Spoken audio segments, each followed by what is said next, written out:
Well, I don't agree at all. First off, how is it possible that anybody with any kind of sanity would consider the United States or Britain or the West in general to be in any kind of position to be punishing anyone for any illegalities?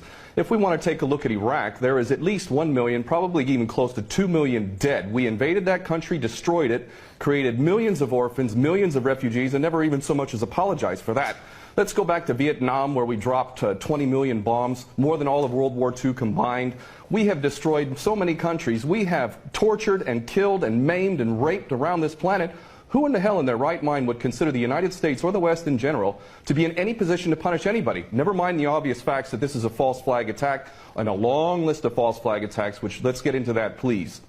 Well, we don't operate under international law. What we have is the color of law, the law of the jungle, in which the rich and the powerful basically determine what goes and what doesn't go. Iraq is a perfect example of that. Why isn't Tony Blair and George Bush rotting away in a prison cell for the rest of their lives? Because the law is not being applied. These are war criminals, and they should be in prison for the rest of their lives, if not executed, if their own rules were adhered to for their own crimes.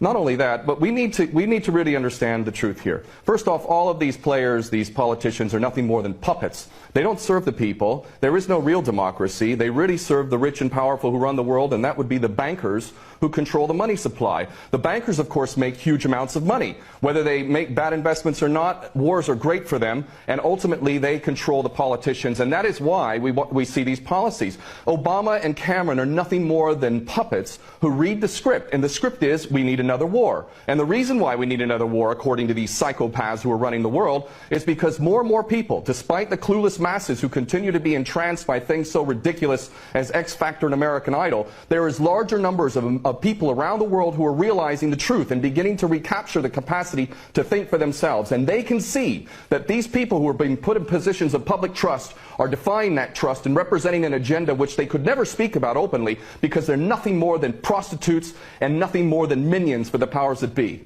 Well, the Greater Israel Project is all about destabilizing surrounding nations, ultimately in pursuit of this dream of Greater Israel from the Euphrates down to the Nile, all the way over to the Eastern Mediterranean. This is the dream of these psychopaths, and so destabilizing governments, creating sectarian strife is all part of that menu and all part of the design to create Greater Israel. So that goes, that's self-evident. But I have to go back to what this gentleman is saying in Washington, D.C. about America not wanting to get involved, or Obama not getting involved. What are you talking about?